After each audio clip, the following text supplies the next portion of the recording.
রামপুরহাট আমি একটা ভোট দিচ্ছি দাঁড়িপাল্লায়। দাঁড়িপাল্লা চাপ। আমি ইফতারি করার 10 মিনিট আগে আমি মসজিদে যাবো ইফতারি করতে, এর মধ্যে আইছে আমি দাঁড়িপাল্লায় ভোট দিছি। ও বাজান দাঁড়িপাল্লায় ভোট দিছি কবে? ভোট দেওয়ার পরে আমাকে হরিক বলে কারা মারামারি হয়েছে, আমি বাজান তা জানি না, বুঝছো। আমি একবার ফলাতে গেছি, ফলায় টলায় আইসি, আমার কইছে কি যে বাড়ি আসো, বাজার ঘাটে আর উঠে না, তোমাকে কিছু কবে না, তোমরা তার কিছু কনে। তাই বলে আমরা বাড়ি আছি। বাবা আমি রোজা, বুঝছো, আমি রোজা অবস্থায় বাড়ি বসে রয়েছি ইফতারি আসরের নামাজ পড়ে। আরে বাদান আমার হাত কাটার পাও করে তো দেখ, আমার দিস না, আর ওইটা আমার দিয়ে দেন পাও। হে চান্দার সম্রাট, রাজ্যের মানুষ এখন চান্দা চাইলে ধরে পিটায়। তাহলে এখন থেকে চান্দা না বলে সমঝোতা বলবে।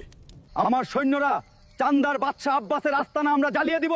ইনকিলাব ইনকিলাব জিন্দাবাদ জিন্দাবাদ। আসসালামু আলাইকুম, আমন্ত্রণ জানাচ্ছি আজকের নতুন ভিডিওতে। বাংলাদেশে এখন চলছে চাঁদার রমরমা ব্যবসা এবং রমজান মাস উপলক্ষে চলছে চাঁদাবাজির পাশাপাশি দ্রব্যমূল্যের ঊর্ধ্বগতি। গত 17 বছর না খেয়ে থাকা শকুনেরা বাংলাদেশটাকে আবারও ছিঁড়ে ছিঁড়ে খাবে বা খাচ্ছে। সালামু আলাইকুম।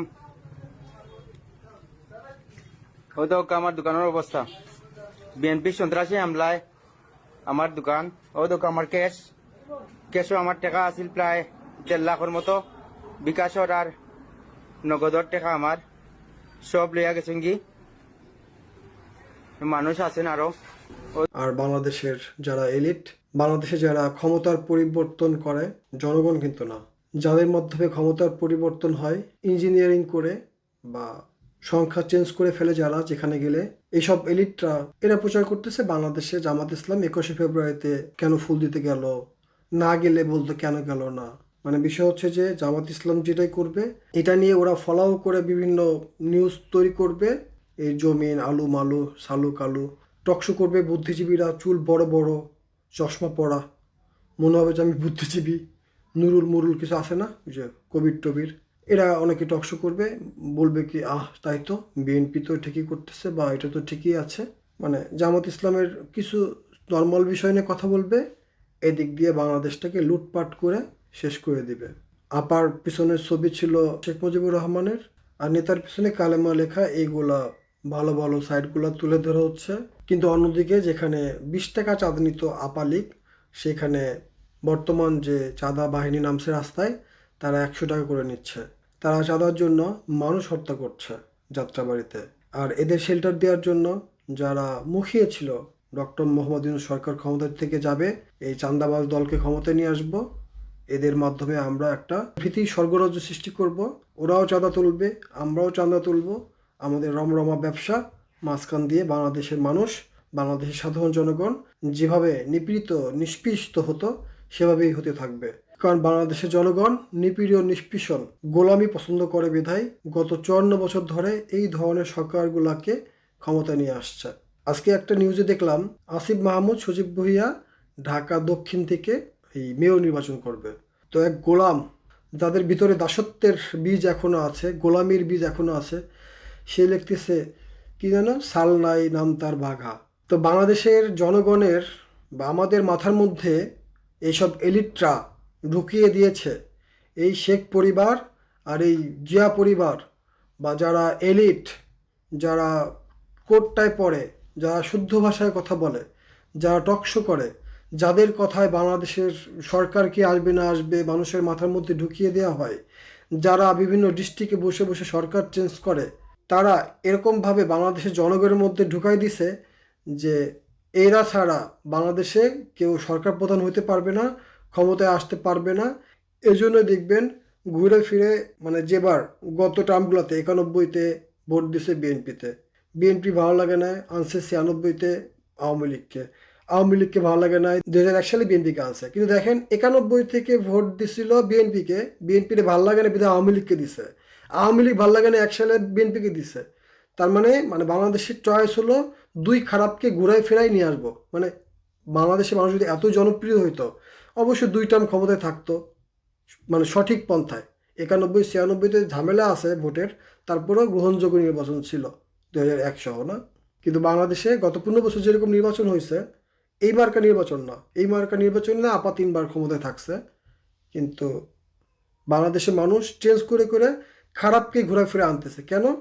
কারণ এই যে যারা এলিট, যারা ডিস্ট্রিক্ট পর্যায়ে বসে থাকে, যারা বাহিনীতে বড় বড় পর্যায়েতে থাকে, যারা বাংলাদেশের পত্রিকাগুলো চালায়, যারা বাংলাদেশের ভার্সিটিগুলো চালায়, যারা বাংলাদেশের মিডিয়াগুলো চালায়, মানে টিভি মিডিয়াগুলো, তারা কখনোই চায় না একটা ভালো সরকার, একটা ইনসাফ কায়েম করবে, একটা স্বচ্ছ সরকার, একটা দুর্নীতিমুক্ত একটা সুশাসন প্রতিষ্ঠা হোক, চায় না।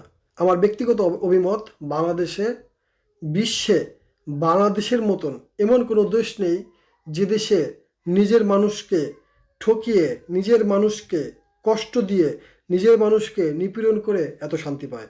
আপনারা মাথায় রাখেন, আমি ওই দেশের নামটা বলবো না, বাংলাদেশের মানুষ তথা মুসলমান যে দেশটাকে বর্তমানে বেশি ঘৃণা করে, সেই দেশটার তারা যদি এতই খারাপ হয়, তারা এতই খারাপ, আমাদের থেকে খারাপ না, তাহলে তারা কেন নিজের দেশের মানুষকে হত্যা করে না?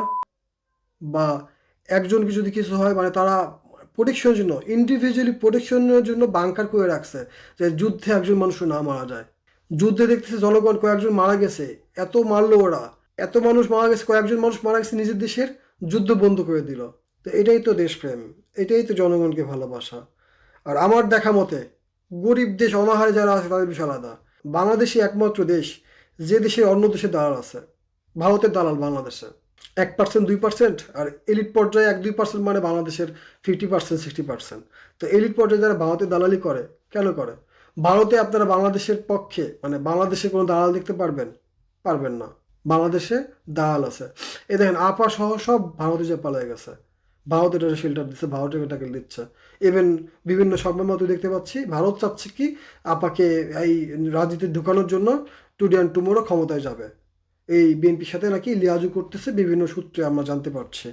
তো এটাই হইতেছে না বাংলাদেশে ওই 96, 91, 2001, মানে ঘুরাই ফেরাই আমার খারাপের ভালো আর কি, মানে দুই খারাপকে ঘুরাই ফেরাই ভালো করব। কারণ বাংলাদেশটাকে দখলে রাখতে হইলে, বাংলাদেশের ভিতরে যারা আছে তারা চুষে খাইতে হইলে, বাংলাদেশটাকে যেই দুই দল ছিল, যেই দুই দল আছে তাদেরকে ক্ষমতায় রাখতে হবে। ভদ্রের বেশ ধরছি আমি, কিন্তু আমার যে চেলাবেলা আছে সব ওই মাঠ দিয়ে মানুষকে হত্যা করতেছে চাঁদার জন্য। 20 টাকার চাঁদা নিতে আপা বাহিনী, কিন্তু এখন নিচ্ছে হলো 100 টাকা। চাঁদার জন্য মানুষকে হত্যা করছে, চাঁদার জন্য গার্মেন্টসে আন্দোলন শুরু করছে, চাঁদা চেতে গেছে বা গার্মেন্টসে আন্দোলন শুরু করছে। আবার এদিকে শুনলাম ওইটা আপনার মামুনুল হকের বিরুদ্ধে মামলা করবে। কি জন্য মামলা করবে আপনাদের একটু পড়ে শোনাই। ত্রয়োদশ জাতীয় সংসদ নির্বাচনে কেন্দ্র দখল ও বিএনপি নেতাকর্মীদের উপর হামলার অভিযোগ তুলেছেন সংসদ সদস্য ও শিক্ষা প্রতিমন্ত্রী ববি হাজ্জাজ। এসব ঘটনায় জামাতে ইসলামের নেতৃত্বাধীন 11 দলীয় জোটের প্রার্থী মামুনুল হককে প্রধান আসামি করে একাধিক মামলা করার ঘোষণা দিয়েছেন তিনি। বাংলাদেশে এই যে শিক্ষা প্রতিমন্ত্রী যে হয়েছে ববি হাজ্জাজ, সে মামুনুল হকের বিরুদ্ধে মামলা দিবে কেন? সে ওই বিএনপি নেতাকর্মীদের উপরে মামুনুল হক হামলা করছে। এইটা যদি শেখ হাসিনারও ফোন দিয়ে জিজ্ঞেস করা হয় যে বাংলাদেশে বিএনপির যে লোক প্রার্থী ববি হাজ্জাজ আছে, তার উপরে মামুনুল হকের লোকজন হামলা করছে, এটা আপাও মনে বিশ্বাস করবে না। তো যারা এই যে বিএনপির আমলে যে তারেক রহমান সহ যে হাজার হাজার মামলা হইতো, যে ভুয়া মামলাগুলো হইতো, ডক্টর মোহাম্মদ ইউনূস ক্ষমতা আসার পর যে 18 মাস ছিল, ডক্টর মোহাম্মদ ইউনূসকে দিয়ে বা তার ইচ্ছায় যেটাই হোক না কেন এই মামলাগুলো সরায় ফেলছে। কিন্তু সেম মামলাগুলো বিএনপি যদি আবার তাদের বিরোধী দলীয় নেতাদের বিরুদ্ধে দিতে থাকে, বাংলাদেশে একটা জিনিস যে ক্ষমতা, তারা যদি ভুলে যায় তারা 17 বছর বাইরে ছিল, কত নিপীড়ন, কত মামলা, কত গুমের শিকার হয়েছে বিএনপির তৃণমূল বা সত্যিকারের যারা বিএনপি বা বাংলাদেশকে ভালোবাসে, বিএনপি বিষয় না, যারা সত্যিকারে ভালোবাসে তাদেরকে আপার সময় গুম বা খুনের শিকার হইতে হয়েছে। সাধারণ জনগণ যারা সমর্থন করে তাদের জীবন দিতে হয়েছে বা তারা কষ্ট করছে, রিক্সা চালাচ্ছে ঢাকায় এসে। তারা তো জেলাও শিকুদি আছে, গ্রামের মানুষ বেশিরভাগ না। আর চান্দা মান্দা তুলে কিন্তু ওই মানে একটা সিন্ডিকেট তাদের যে এই যে নির্বাচনে ক্ষমতায় আসলো, টাকা পয়সা তুলে যে টাকা খরচ করছে সেগুলোর 100 ডবল, 200 ডবল, 500 ডবল তুর হইতে হবে। একদিক দিয়ে সুন্দর সুন্দর বক্তৃতা নেতাকর্মীদের আসতেছে, অন্যদিকে চাঁদাবাজি খুব সুন্দরভাবে চলতেছে।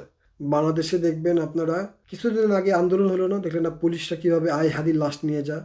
তো এই পুলিশগুলোই কিন্তু ওই পুলিশ বাহিনীতে আছে। তো এরাও কিন্তু বাংলাদেশটাকে মানে লুট করে, তো মানে বিষয় হলো যে দলে ক্ষমতায় আসুক না কেন ঘুরে ফিরে তারা কষ্ট সহ্য করবে, কিন্তু পুলিশের কিন্তু কোনো কষ্ট সহ্য করতে হয় না। দেখেন ওরা কিন্তু মায়ের উপর রাখে। বিএনপি ক্ষমতা থাকলে আওয়ামী লীগকে মারবে, জামাতকে মারবে, আবার আওয়ামী লীগ ক্ষমতা থাকলে বিএনপিকে মারবে, জামাতকে মারবে। তো বাংলাদেশের ক্ষমতায় তারা থাকে। আমরা তো দেখি যে পুলিশ প্রশাসন, ওই যে যারা ডিস্ট্রিক্টে বসে থাকে, যারা ওই সংখ্যা পেন্সিল দিয়ে চেঞ্জ করে দেয়, টিআইবি সুজনের রিপোর্ট দেখলে আপনারা বুঝতে পারবেন। এই ভুয়া নির্বাচন জামাত ইসলাম তাও মাইনে নিছে, কারণ যাতে আপা ইন করতে না পারে, বাংলাদেশে একটা ঝামেলা সৃষ্টি না হয়, এই ঝামেলা কইরা যাতে আর আসতে না পারে। কিন্তু আলটিমেটলি এই যে যারা ক্ষমতায় আসছে তারা ওই আপার বাহিনীর ভোটে আসছে। তারা বলতেছে যে তোমরা ক্ষমতায় আসলে, আমরা ক্ষমতায় আসলে আপা বাহিনী আবার নতুন করে রাজনীতি করতে পারবে, এরকম কমিটমেন্ট দিয়েছে। বিভিন্ন জায়গায় আমরা ভিডিওতে দেখছি, এবং বিভিন্ন অফিস টফিস খুলেও দিচ্ছে। অফিস খুলে দিয়ে যে অ্যাক্টিংগুলো করতেছে, আমার যেটা মনে হয় বাংলাদেশে যারা ক্ষমতায় আসছে তারা জানে যে আওয়ামী লীগ যদি ক্ষমতায় আসে তাদের অবস্থা কী হবে। কারণ তাদেরকে যদি আবার ওই পাশের দেশ লামসাম বুঝে আপাকে ইন করায়, তাহলে অনেকেই বলে না, অতীতে যেমন তাদের বিপর্যয় হয়েছিল সেরকম হওয়ার সম্ভাবনা আছে। যেরকম খালেদা জিয়াকে নিয়ে গেছে বালুর ট্রাক, বা জেলখানায় নিয়ে যাওয়ার সময় একটা মিছিলও করতে পারে নাই। তো এরকম যদি ভবিষ্যতেও হয়, তখন তো বিএনপি 17 বছর ক্ষমতায় ছিল না, আর 5টা বছর যদি না থাকতো, বিএনপি তো যার যার ব্যবসা বাণিজ্যতে সেটেল হয়ে গেছিল। আন্তর্জাতিক রিপোর্ট অনুযায়ী 1400 মানুষ জীবন দিয়েছে, এর মধ্যে 12-13% শিশু যারা ঘরে ছিল। তাদের জীবনের বিনিময়ে যারা বর্তমানে ক্ষমতায় আসছে তারা আসতে পারছে, তারা অনেক বড় সমাবেশ করতে পারছে, তারা এখন হোম টমি দিতে পারতেছে, এবং তাদের কথাবার্তা শুনে মনে হচ্ছে যে এ যেন আপারই ডুপ্লিকেট কপি বা ক্লোন কপি বা মাস্টার কপি। বাংলাদেশের জনগণ এখন হায়তাশ করতেছে। তারা ভাবতেছে যে আমি কি করলাম, আমি তো দাস, আমি তো গোলাম, আমি তো বিএনপি আওয়ামী লীগের বাইরে ভোট দিতে পারি না। জামাতকে ক্ষমতায় আনলে তো জামাত বাংলাদেশে উন্নতি করে ফেলবে। কিন্তু আমার কাছে মনে হয় দায়ী টুপিদেরকে ক্ষমতা আনলে কীরকম হয়, বাংলাদেশে তো ক্ষমতায় আসবে আওয়ামী লীগ অথবা বিএনপি। কারণ এদের মধ্যে 2টা না 4টা পা আছে, এদের 4টা হাত আছে, এদের মাথা 2টা, ব্রেন 3টা। এই 2 পরিবারের বাইরে বাংলাদেশে কেউ ক্ষমতা যেতে পারে না। কারণ ক্ষমতায় গেলে তারা তো দেশ চালাতে পারবে না। তারা লুটপাট, আগে বলছি লুটপাট টুটপাট ছুটপাট, আর ওই যে আমাদের রক্তে ঢুকাই দেওয়া হয়েছে, এই 2 পরিবারের বাইরে ক্ষমতায় যেতে পারবে না। গোলামের জাতি 200 বছর শাসন করছে, রক্তের পরিবর্তন হতে খুব সময় লাগে। যারা বুঝে, সবাই যে এই গোলাম তা না, যারা বুঝে তারা বুঝেই। যেরকম আমাকে অনেকে জিজ্ঞাসা করে, তুই তো স্কুল লাইফে আওয়ামী লীগ করতি। আমি জন্মগত আওয়ামী লীগ, বাপ করতো আওয়ামী লীগ, সবাই আওয়ামী লীগ করে। তারপরে যখন 15 বছর আপা, কাউয়া, হাসান মাহমুদের কথা শুনতাম, তখন ভাবতে কি এরা কি মন্ত্রী হওয়ার যোগ্যতা আছে? বিএনপি নিয়ে এইভাবে মিথ্যাচার করে, এইভাবে বলে। তখন বিএনপির সাপোর্ট করতাম, বিএনপির জন্য 16 সাল থেকে নিউজ করছি, বিএনপির পক্ষে কাজ করছি। এখন সেই বিএনপি দেখে আপার মতন কাজ করতেছে। আমি যত খারাপ মানুষ হই, কিন্তু বাংলাদেশের স্বার্থে আমার দ্বারা 1-2 মানুষের ক্ষতি হবে। কিন্তু যারা বাংলাদেশটাকে কুইড়া কুইড়া খাইতেছে, তাদের পক্ষে তো আমি থাকতে পারবো না। অ্যাজ এ বাংলাদেশ নাগরিক হিসেবে, একটা ভোটার হিসেবে আমার কোনো মূল্য নেই, সেটা ঠিক আছে। মানে আমার ভোটের, যেহেতু ভোটের দ্বারা নির্বাচিত হয় না গত 54 বছর ধরে, গণতন্ত্রের কথা বলে, চেতনার কথা বলে আমাদের ক্ষমতা আসাটাই হয় অবৈধভাবে। তাদের কাছ থেকে আমরা আর কি আশা করতে পারি? ইনকিলাব জিন্দাবাদ। শহীদ ওসমান হাদির বাংলাদেশ গড়তে চাই, শহীদ ওসমান হাদির হত্যার বিচার চাই। ইনকিলাব জিন্দাবাদ। আল্লাহ হাফেজ, আসসালামু আলাইকুম।